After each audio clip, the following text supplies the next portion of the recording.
Okay, welcome back my math monitor students. Today, now we are doing the graphing secant function, and we know that the secant ratio is the reciprocal of cos ratio. So if you know the cos graph, you are all good for the secant graph.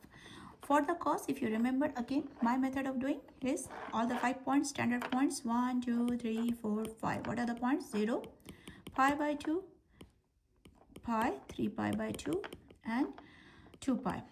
If you remember cos zeros are the second point and the fourth point. An accident when I was doing the cos graph in one of my video, I said second and third point.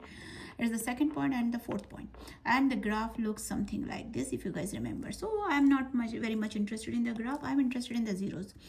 Why I'm interested in the zeros? So if I do the xy table, which of course we do not need it going forward at all, but I'm showing you 0, pi by 2. So at pi by 2, cos pi by 2 is 0. So cos pi by 2 is 0. That means 1 over 0 is undefined. When it is undefined, there is a vertical asymptote. So at pi by 2, there will be a vertical asymptote. Where else I will get a vertical asymptote? At 3 pi by 2. 3 pi by 2, it is here, 3 pi by 2. Again, it will be 0, so I will get a vertical asymptote. So you now, even before drawing the graph, you know where are your vertical asymptotes at. Right, and let me start drawing the cosec graph. Second graph. So second graph, let me draw the. Okay, what are our standard points? 0, pi by 2, pi, 3 pi by 2, 2 pi.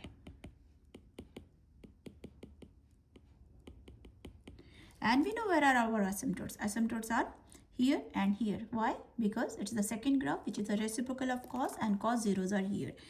All the zeros will become, for the cos zeros, it becomes the asymptote for the second graph. Okay, now we got the zeros. Let's see for 0. For cos 0, we know cos 0 is 1. So 1 over 1 is 1. So when it was 0, it is 1. So my first point should be there. Cos, though again going forward you do not need, but since we're doing it for the first time, I will show you that if it is pi by 4, cos pi by 4 is 1 over root 2. If it is 1 over root 2, its reciprocal will be root 2. So second pi by 4 will be just root 2. Root 2, the value of root 2 is little more than 1. So if I have to pick this point, it will be more than that. Then so the graph will go something like this. Now if you go to pi, cos pi is -1. If you guys remember, cos pi is -1. So reciprocal of -1 will be -1.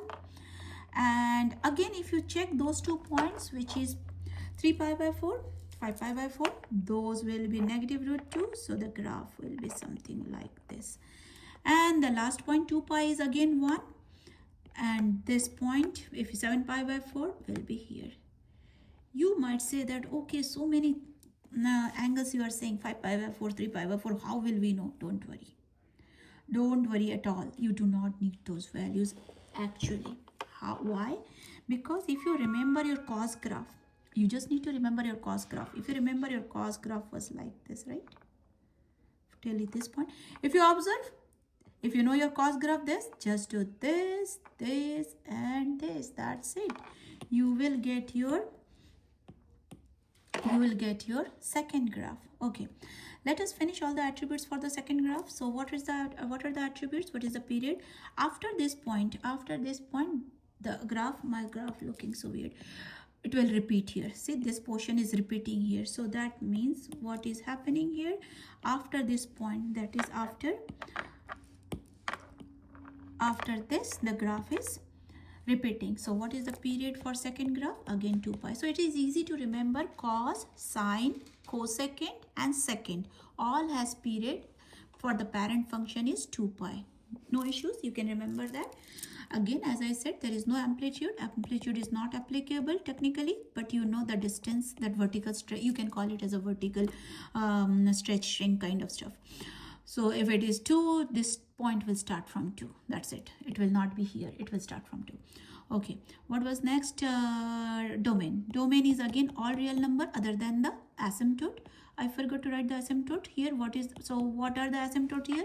As I said, the method of writing the asymptote is zeros or asymptote is look at the first value, which is pi by 2, and after that how much it is increasing by. It is increasing by pi. 3 pi by 2 minus pi by 2 is 2 pi by 2, which is pi. It is after every pi you will find the asymptote. So first asymptote is at pi by 2 plus pi k. So all domain is all real number other than the asymptote. Now range, let me write it here. So range will be negative infinity to negative 1, just like the previous one, cosecant one, union negative 1, sorry, positive 1, my bad, that is not negative 1, it is positive 1 to infinity. That will be the range. And asymptote as I said, first asymptote is pi by 2 plus pi k is the asymptote. X is equal to, I should have written that as x is equal to. So asymptote is x is equal to, so this is asymptote is x is equal to pi by 2 plus pi k. So I'm erasing, I'm quickly doing the second graph. What is the second graph? How to do the second graph? Get all the 5 points, 1, 2, 3, 4, 5. Get the zeros of cos this and this. So there will be the asymptote. If you forget how the second graph looks like, just remember your cos graph. Cos graph looks like this. So your second graph will look like this. This and this. See, you got your second graph. If you want, you can erase your cos graphs because we do not need the cos graph, right? So your second graph will look like this. Okay, let's do some simple transformation and one complicated transformation. What should I do? Okay, let me give you this question. Y is equal to negative 3 secant x minus 1. Try to figure it out. Hold the video and try to figure it out how it will look like. Okay, so if you see, nothing is changed here. There is no b. That means the period is still remaining 2 pi. That is the fun part. You do not have to change the period. Then what?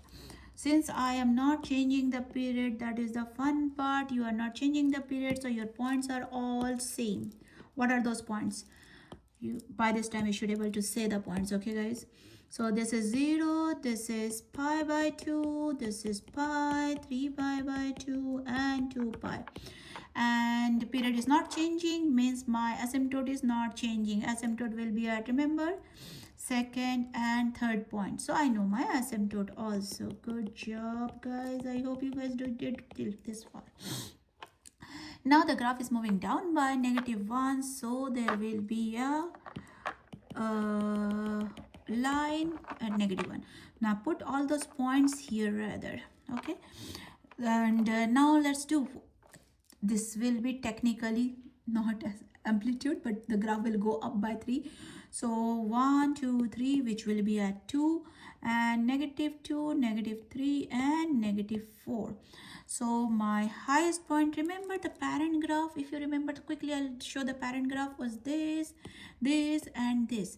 Now the whole thing will flip because of this negative sign, right? The whole thing will flip.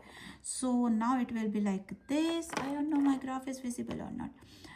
This and this. The graph just flipped. That's it. Nothing changed. Period has not changed. Asymptote has not changed. Only this distance has changed. That means only your range will change. What will be range now? Negative infinity to negative 4 union 2 to infinity. That's it. Got it? And you can do some more extra practice. I'm giving a homework. I'm not doing this. I'm erasing. Do some homework on y is equal to secant 2x minus pi. Y is equal to secant 1 by 4 x plus pi by 2. This will be fun one. Try to do this one. Let me know if you get it or not. Send me the picture if you are my existing student. And thank you guys. See you in the next video. I will cover tan and cot in the next video.